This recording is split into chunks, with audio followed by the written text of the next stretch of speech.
Hello મિત્રો, આજે આપણે ધોરણ 2 અધ્યયન સંપુટ ગુજરાતી અને એકમ 10 છે દરિયાની સપાટીમાં ઘૂઘવાટી. આ એકમનું આજે આપણે સંપૂર્ણ સોલ્યુશન જોવાના છીએ. અહીં જુઓ, ધીમે ધીમે બોલો, પછી ઝડપી બોલો. કડકડાટ, ખડખડાટ, ગડગડાટ, એ આપણે ધીમે અને ઝડપી બોલવાનું છે. પછી અહીં શું છે, અગાઉના એકમમાંથી લાંબા પરથી ઉપરના શબ્દોની જેમ બેવડાતા અક્ષરોના શબ્દ લખો. તો અહીં કુકડે કૂક, કુહુ કુહુ, ધીમે ધીમે, દબે દબે એવા શબ્દો આપણે લખવાના છે. પછી અહીં ગીત આપેલું છે, તે આપણે અભિનય સાથે ગીત કરવાનું છે. પછી અહીં શું છે, પાણીમાં શું તરે ધારો, વર્ગમાં ચકાસી જુઓ અને ખરાની નિશાની કરો. તો અહીં કાગળ છે તે એના ઉપર આપણે નિશાની કરીશું, એ તરે એટલે. તો સંચો, રૂ, હેરપિન અને લીંબુ. પછી અહીં કવિતા કરીએ. તો મહીસાગર, હળવી હળવી હોડી હળવી, લખોટી ડૂબે ટાંકણી ડૂબે, કાગળની હોડી પાણીમાં તરે, પાણીમાં માછલા મજા કરે, માછલી રાણી ડૂબકી મારે, એમાં તો તરતા તરતા આખી દુનિયા ઉચ્ચક નીચક ડામાડોળ. તો અહીં પછી પ્રશ્નોત્તરી કરવાની છે. તમને કોના ઘરે વારે ઘડીએ જવું ગમે? તો અહીં દરેક બાળકને છે ને મામાના ઘરે જવું ગમે અને દરેક બાળકને મિત્રના ઘરે પણ જવું ગમે. કેમ કે ત્યાં રમવાની મજા આવે. પછી અહીં પ્રવૃત્તિ 7 છે વાર્તા. નીલુના પપ્પાની ગોતાગણી.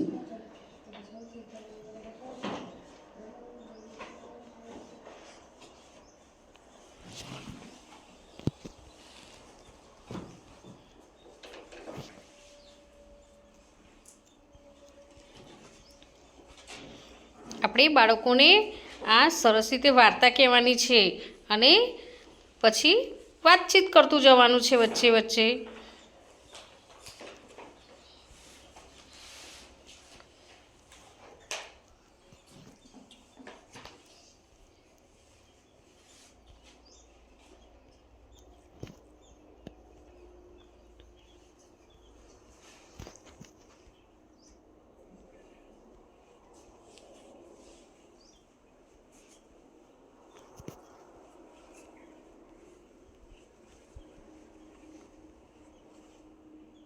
હવે અહીં આખી વાર્તા ફરીથી સાંભળવાની. તે પછી આપેલી વાત સાચી હોય તો તરવાનો અભિનય કરવાનો અને ખોટું હોય તો બુડબુડનો અભિનય કરવાનો છે આપણે.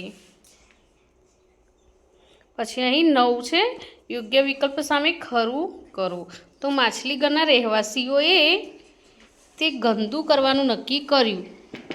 તો યોગ્ય વિકલ્પ છે તેનો જેથી નીલુ સહિત બધા માછલીઘરની બહાર જઈ શકે. પછી 2, પપ્પા નીલુને શોધવા નીકળ્યા છે તે વાત પેલિકન સુધી કેવી રીતે પહોંચી? તો પપ્પા, કાચબા, મોટી માછલી, કરચલા, ડોલ્ફિન અને પેલિકન. પછી આગળ, નીલુને શોધી કાઢવામાં પપ્પાને કઈ કઈ ભયાનક મુશ્કેલીઓ પડી? તો શાર્ક, વેલ, જેલીફિશ, વંટોળ અને માછીમાર. પછી અહીં 10મી પ્રવૃત્તિ છે કોણે શું કર્યું તે લખો. તો પપ્પા અને હર્ષાને ઓખાનો રસ્તો બતાવ્યો, તો માછલીઓ. નીલુને પકડીને ઓખા લઈ ગયો, માછીમાર. પપ્પા અને નીલુને ભેગા કર્યા, પેલિકન. ખંભાતથી ઓખા સુધી પપ્પાને સાથ આપ્યો, તો હર્ષા. પપ્પા અને હર્ષાને ગળી ગયું, તો વેલ. પપ્પા નીલુને શોધે તે વાત કરચલાને કહી, મોટી માછલી. પપ્પા અને હર્ષાને વંટોળ પાર કરાવ્યો, કાચબો. પછી નીલુને શોધવા મોટી તકલીફો વેઠી, તો પપ્પા. માછલીઘરને ગંદુ કરી દીધું, તો નીલુ અને તેના મિત્રો. હજી કોણ બાકી રહ્યું? 2 નામ લખો. તો શાર્ક અને જેલીફિશ. અહીં આપણે શું કરવાનું છે? મિત્ર સાથે મળીને વાર્તાનું નાટક ભજવવાનું છે. હવે અહીં નીલુના પપ્પાએ નીલુને બચાવવા શું કર્યું? તો તેણે નીલુને બચાવવા દરિયામાં ખૂબ સુધી હિંમતભેર નીકળી પડ્યા. રસ્તામાં તેમણે હર્ષા નામની માછલીઓની મદદ લીધી અને માછીમારને હોડીનો રસ્તો શોધ્યો. તેમણે શાર્ક જેવી ભયાનક માછલીની લુચ્ચાઈનો સામનો કર્યો અને માછીમારના ગોગલ્સની પાછળ છુપાઈને પોતાનો જીવ બચાવ્યો. હવે આ ગીત છે મારે ગીત ગાવાનું છે આપણે. દરિયા પાસે જાવું છે સરસ રાગમાં. પછી અહીં પ્રશ્નોત્તરી કરવાની કે તમને કઈ લીટી ગાવાની મજા પડી, એ બધી આપણે પ્રશ્નોત્તરી કરવાની છે. અહીં યોગ્ય વિકલ્પ પસંદ કરો. તો રમેશને દરિયો ઝુલમ ઝુલા લાગે છે કારણ કે દરિયાના મોજા હિંચકા જેવા લાગે છે. પછી રમેશ દરિયાને ખુલ્લમ ખુલ્લો કહે છે કારણ કે દરિયાને વાડ, દિવાલ કે છાપરું નથી. પછી આગળ દરિયાને હાથી કહેવાય કારણ કે દરિયો ખૂબ મોટો હોય છે. 4.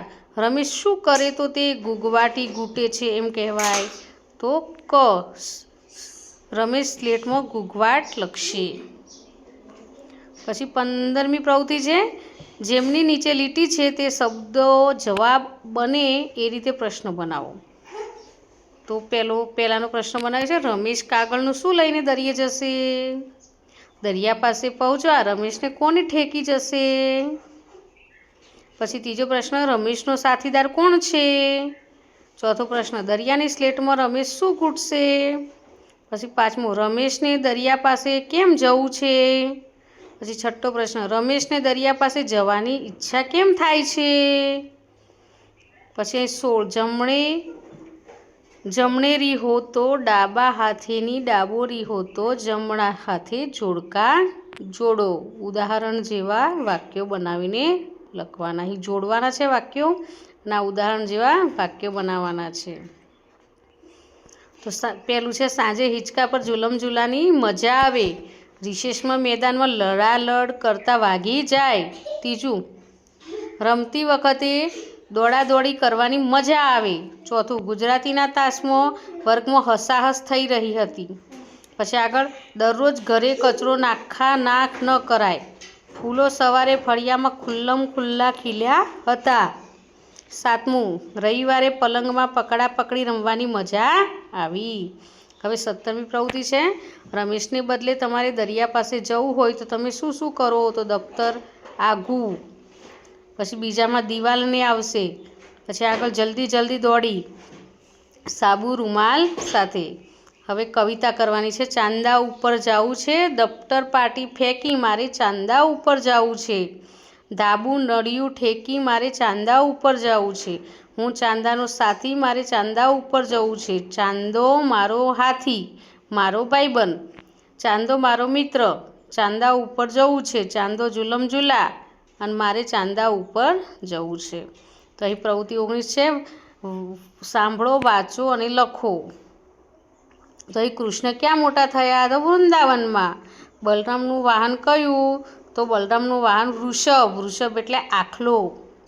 પછી આગળ શાનો અવાજ મોટો થતો? કયો? ઢોલ અને મૃદંગનો.